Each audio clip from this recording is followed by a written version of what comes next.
चम चम चमकाए माता के मंदिरिया सुंदर लागे है। ओही में सोना के बरिया चम चम चमकाए माता के मंदिरिया सुंदर लागे है। ओही में सोना के बरिया सुंदर लागे है। ओही में सोना के बरिया लाल लाल सरिया में गोटबा किनारिया है। गोटबा किनारिया चम चम करे ना माँ के लाल रंग चुनरिया चम चम करे ना माँ के लाल रंग चुनरिया चम चम चमकाए माता के मंदिरिया सुंदर लागे है। ओही में सोना के बरिया सुंदर लागे है।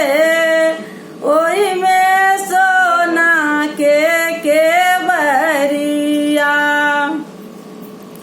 मांगो में शोभनी माँ के लाल रंग सिंदूरा है। लाल रंग सिंदूरा गला में शोभनी है।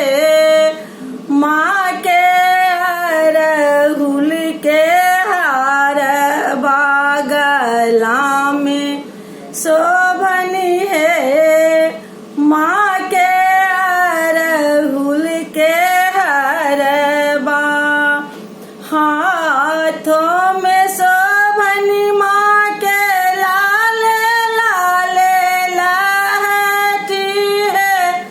लाल लाल लहठी झुनझुन करे ना माँ के पैरों में पैजनिया झुनझुन करे ना माँ के पैरों में पैजनिया।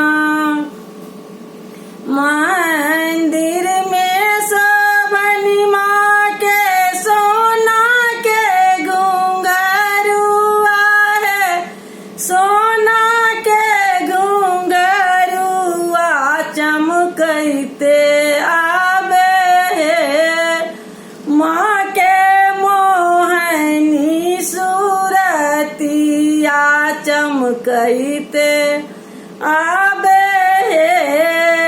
माँ के मोहनी सूरतिया चम चम चमकाए माता के मंदिरिया सुंदर लागे है।